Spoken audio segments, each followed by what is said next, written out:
छत्रपती संभाजीनगर जिल्ह्यातील कन्नड पंचायत समितीत विविध विकास कामे आणि शासकीय योजनांचा आढावा घेण्यासाठी जिल्हा परिषदेच्या मुख्य कार्यकारी अधिकारी मीनू IAS यांनी अतिरिक्त मुख्य कार्यकारी अधिकारी वासुदेव साळुंखे यांच्यासह भेट दिली। बैठकीत घरकुल योजनेअंतर्गत अपूर्ण घरे तातडीने पूर्ण करण्याच्या सूचना देण्यात आल्या। लाभार्थ्यांना वेळेत निधी उपलब्ध करून देत प्रलंबित कामे जलदगतीने पूर्ण करण्यावर विशेष भर देण्यात आला।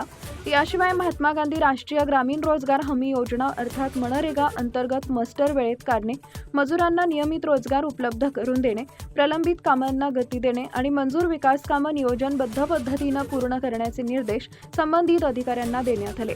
बैठकीत विविध योजनांमधील अडचणी, प्रलंबित कामे आणि त्यावरील उपाययोजनांवर सविस्तर चर्चा झाली।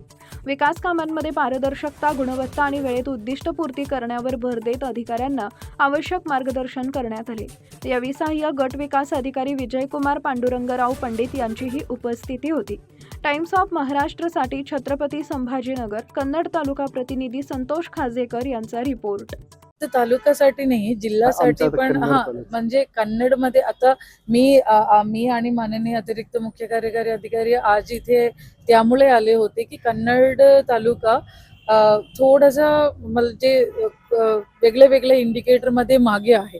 तो मी आणि साहेबांच्या स्वतः लक्ष व्हायला पाहिजे, त्यामुळे मी आज इथे आले होते। अदरवाईज तो कन्नड असेल या खुलताबाद सगळं तालुक्याकडे माझी आत्ता 3-4 विषयाच्या प्रायोरिटी आहे। म्हणजे स्पेसिफिकली 6 महिना मी बोलू नाही शकत, पण लेकिन इस महीने का चालू महीनेच्या 3-4 विषयाच्या प्रायोरिटी आहे।